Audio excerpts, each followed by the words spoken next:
Right. I'm having this problem differentiating between cellular phone providers and politicians. And the reason is because they're both legalized criminals.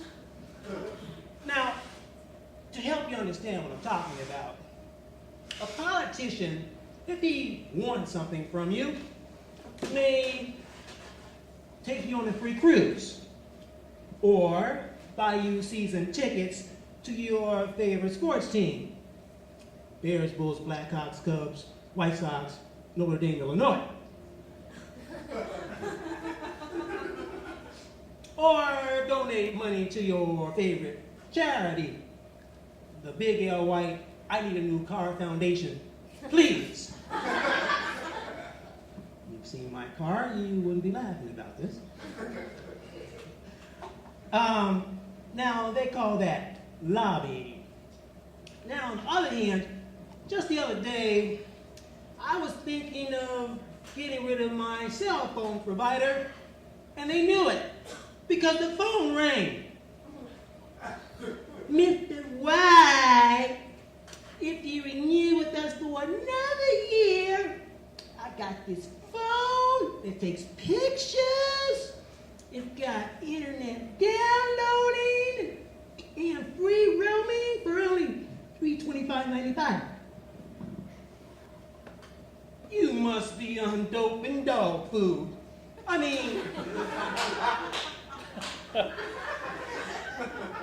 I may have shot treatments twice a week, but that doesn't mean that I'm crazy. Well, maybe it does. So, after I paid the $325.95, the camera and the phone doesn't work, and it was free roaming, all right to my checking account. So I'm not happy. So I'm pissed off, and I go down to the store, and get in the store, and Mr. White, I'm looking here at the contract and the fine print, and well, I don't see anything for any roaming charges, and it looks like it says you must purchase insurance for the phone within 7 days of activation. Surely my representative must have told you that. Well, your teeth are purple, but that doesn't mean you don't brush. Well, maybe it does. So, I'm ticked off, and I go back home. And just as I get in the house, the phone rings again. And it's another cell phone provider calling. I mean, and the funny thing is, it sounded just like that Battle X that I just left. Mr. White. So now I just want you to imagine, we have an office here. Here on the far left, we've got the chirping kings of the world, Nextel. And over here on the far right, the most anytime minutes, T-Mobile. So they say. In the far back hand left corner, we got those I've got a dream today, Democrats.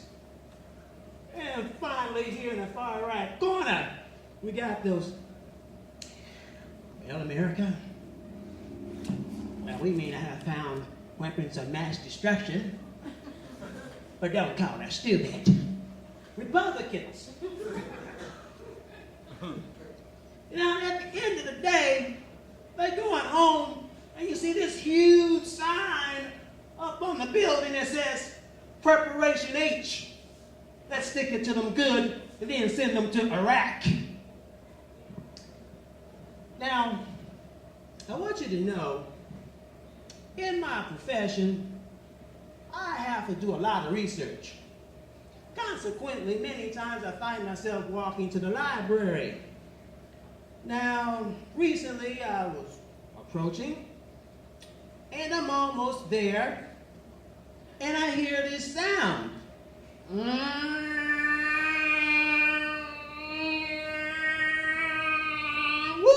woo, woo, woo. And I turn around at the last minute, and there's this ugly, long black bird with big black eyes and a long gold beak. And he just misses my ear. And I'm almost to the entrance, and he lands at the entrance of the library, and he says, "Rah!"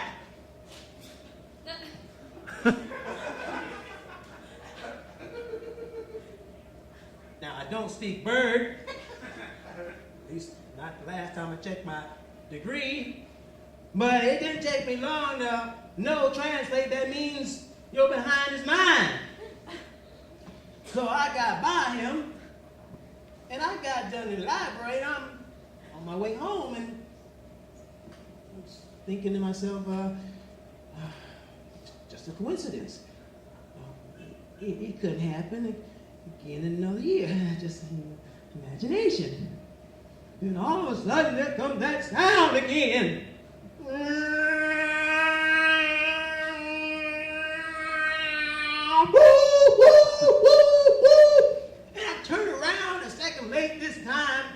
And he gets a nip of my hair, and he lands up in this tree, and I'm telling you, he's looking down laughing at me.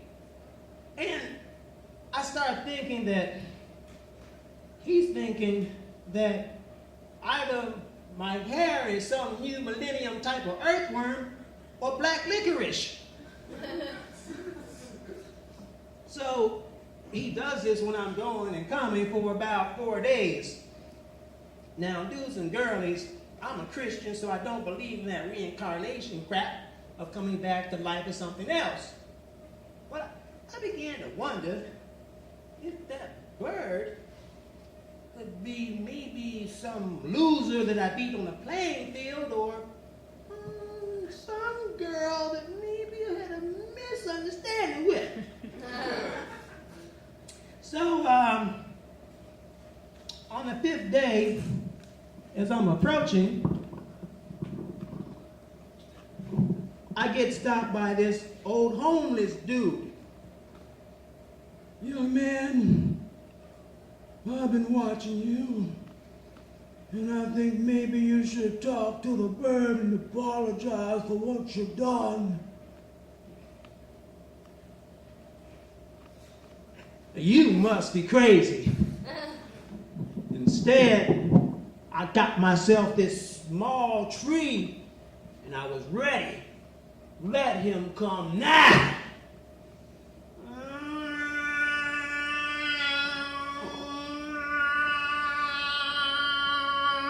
Woo, woo, woo, woo. Rah, rah, rah. Woo, woo, woo, woo. I'm sorry, Mrs. Bird. Is that you, Coco? Yes, it's me, Coco.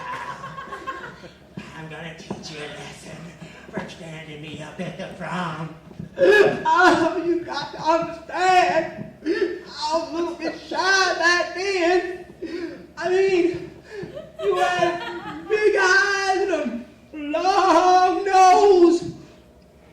And boy, you had a huge hormone problem. Oh, snap, you still do! I mean, we were in gym class, and the weights would see you coming, they jump off the rack by themselves and go the other way trying to find oxygen. Well, you know what? They may call you Big L White, but when I'm done with you, they're gonna call you Little Ellerina. The paraplegic who feels nothing from the waist down. Wait! Come on now. If you let me go, I'll make a deal with you. I'll introduce you to my friend down at Venice Beach. His name is Wally Pelican. Boy, I think y'all got a lot in common. His breath kicks too. I heard enough. I'm gonna get you now. Oh! No! No! I want to have children one day! Oh, not there! And no kisses on the neck! No! Oh! Needless to say, I'm glad she doesn't live in California.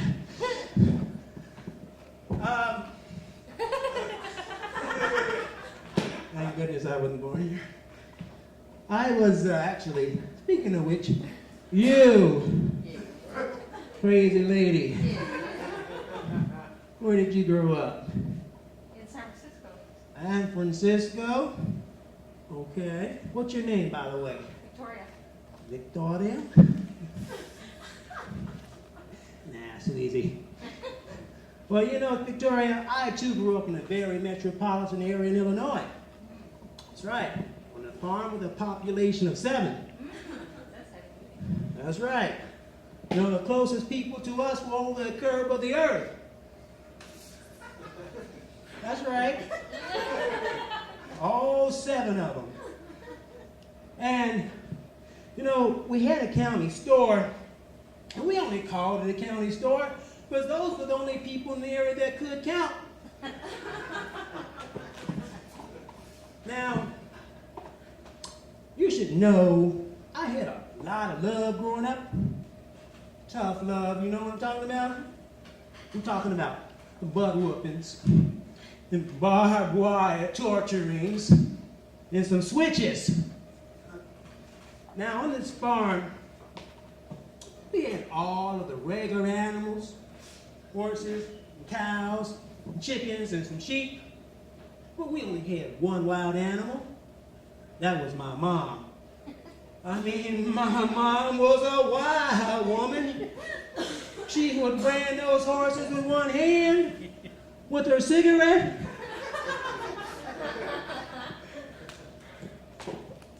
I was about 6 years old, and my mom used to always say, "El, you better be in by the time that sun goes down." You best believe I was being scientific like Galileo measuring that sunset. Meanwhile, yeah, my mom, she was being scientific inside. Gonna party like it's 1999.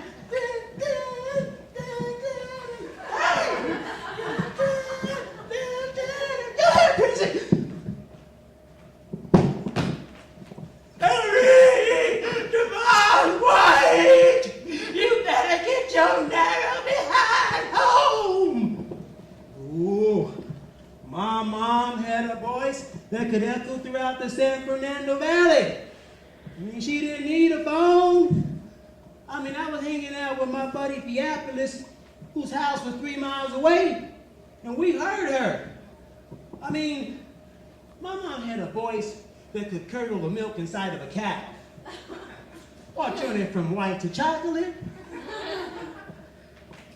So, see, it sounds like my mommy calling.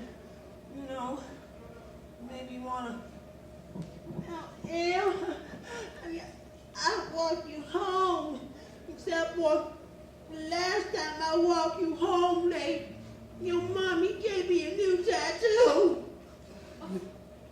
And I still can't get the mulberry light out of my booty, El. Well, he wasn't any help.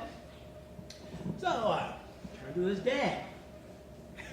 There ain't no way I'm driving you home late. Last time I drove you home late, she kicked my crack. And then she threw me down a well. And I'd still be down there had they not heard her screaming at you boys and sent an ambulance. And they arrived on horseback. You know what, El? No way. Thanks to your mommy, Theophilus will never have brothers and sisters. So, stuff like this went on for a while. I was in senior high on my way home from basketball practice with my buddies Egbert and Oliver. And there was my mom.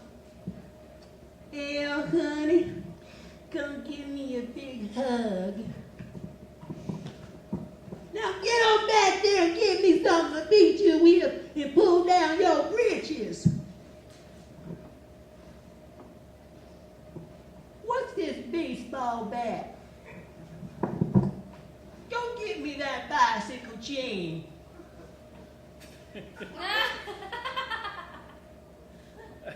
What's this bicycle chain? Go get me the bicycle. Meanwhile, Egbert and Oliver, they're out on the porch sightseeing. There's one fine-looking chicken there. Wonder if she'd let me go in the barn with them and pluck her feathers.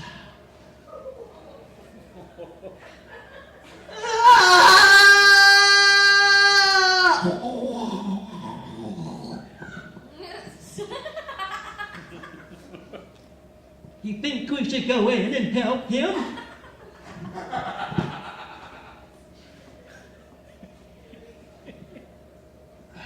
No way. I won't face Big Mom Train. Thanks to her, I no longer have use for toothpaste.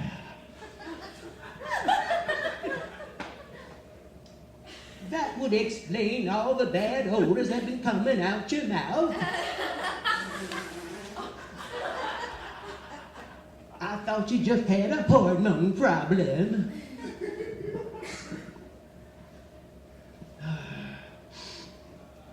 I see someone coming with a candle. That's not a candle. She's a coming with the blowtorch. All right, everybody.